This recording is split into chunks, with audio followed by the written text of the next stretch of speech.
How does a 30-year-old man go from being the most trusted face in finance to a federal inmate in less than a week? We are talking about $32 billion vanishing into thin air faster than you can refresh your browser. Most people think Sam Bankman-Fried was just a trader who got unlucky, but that is the first legend we have to shatter. He was not just a trader. He was portrayed as the altruistic savior of the digital age, a man who slept on a beanbag chair while managing more money than most small countries. The paradox is staggering. He claims to be earning to give, building a massive empire just to donate every penny to charity. But while the world was looking at his philanthropic smile, the foundation of his crystal palace was built on a lie so simple it is almost insulting. You see, the biggest crypto scam in history was not a complex technical glitch or a genius hack. It was old-fashioned embezzlement wrapped in a shiny, futuristic digital foil. Tonight, we pull back the curtain on the house of cards that was FTX. Our story begins in 2017. Sam Bankman-Fried, a MIT graduate with a penchant for high-stakes math, discovers a digital gold mine. It was called the Kimchi Premium. Bitcoin was trading for significantly more in Japan than it was in America. It was free money, if you were fast enough to move it. Sam founded Alameda Research, a quantitative trading firm, to exploit this gap. He recruited his inner circle, a group of math-obsessed friends who moved into a small apartment in Berkeley. They were the outliers, the geeks who saw the world as a series of equations to be solved. In those early days, Alameda was actually making money, real money. They were the smartest guys in the room, and it went to their heads. They believed they were smarter than the markets, smarter than the regulators, and certainly smarter than the banks.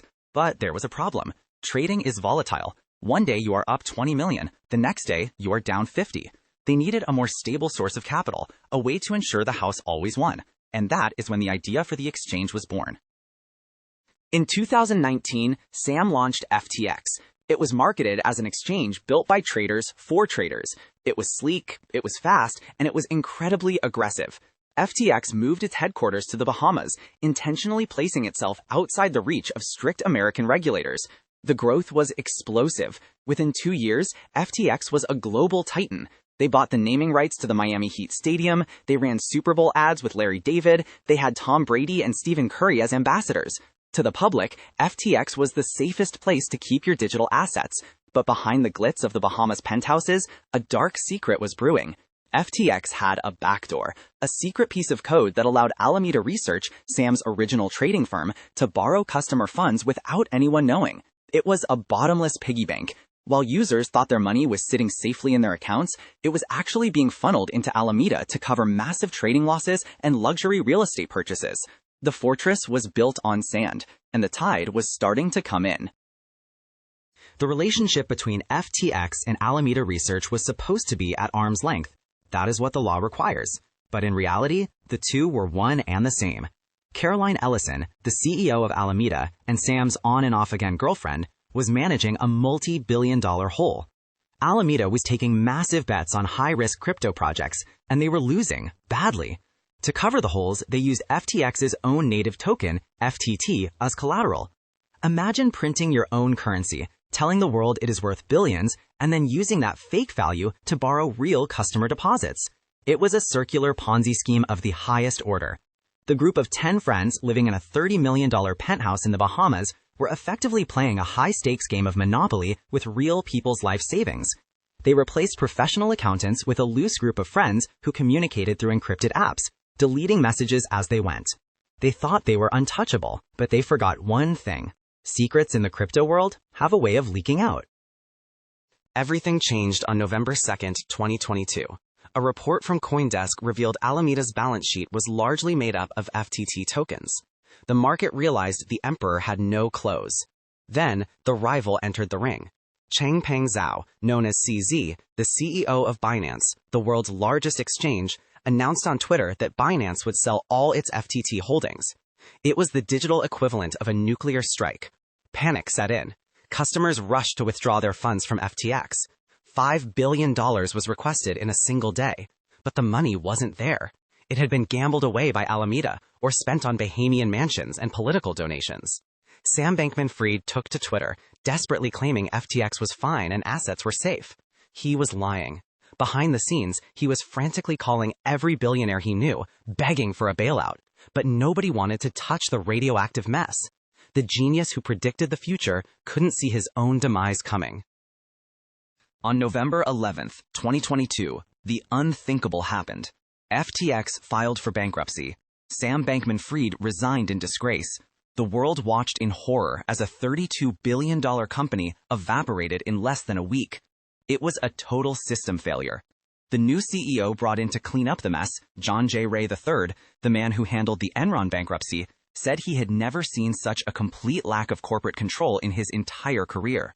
No list of bank accounts, no proper bookkeeping, and a company run by a small group of grossly inexperienced individuals. Millions of people lost their savings, from small retail investors to massive pension funds. The scenes in the Bahamas were chaotic as employees fled the island, and the luxury penthouse became a crime scene. The golden boy of crypto was now the most hated man in finance. He went from the cover of Fortune magazine to being escorted in handcuffs by the Bahamian police. The trial was swift and devastating. Sam's closest friends, including Caroline Ellison, turned on him. They pleaded guilty and testified that Sam had personally ordered the theft of customer funds. The defense argued that Sam was just a math nerd who got overwhelmed, but the jury didn't buy it. In March 2024, Sam Bankman-Fried was sentenced to 25 years in federal prison. The judge noted his lack of remorse and his apparent belief that he could calculate his way out of any lie. The FTX disaster didn't just hurt investors, it stained the entire reputation of the cryptocurrency industry, inviting a wave of regulation and skepticism that still exists today. Billions of dollars are slowly being recovered, but the trust that was lost can never be fully repaid. It remains a haunting reminder that in the world of high finance, if something looks too good to be true, it usually is. The legacy of FTX is not about the failure of technology, but the failure of human character. Blockchain was designed to be trustless, yet millions of people placed blind trust in a single man who promised them the world. The lesson is clear. Transparency is not an option, it is a requirement. We must look past the flashy marketing, the celebrity endorsements, and the charismatic founders. We must demand accountability. The FTX saga is a modern tragedy, a tale of hubris, greed, and the devastating power of a lie told well. As the dust settles, the crypto world is forced to rebuild from the ashes. It is a slower, more cautious path forward, but perhaps a more honest one. Because at the end of the day, no matter how fast your computers are, or how smart your algorithms may be, you cannot escape the fundamental laws of math or morality. The house of cards has fallen, and from its ruins, we must learn to build something that actually lasts. I hope this deep dive gave you a new perspective on the strategies and the relentless mindset behind these global icons. If you enjoy deconstructing business empires and tech legends in this tech archive style, make sure to hit that subscribe button and turn on all notifications. That way, you will never miss a new blueprint of history. For those of you ready to explore more boardroom coups and technological breakthroughs, I have handpicked 2 videos for you right here on the screen. Click one to keep watching. I will see you in the next one. Thanks for watching.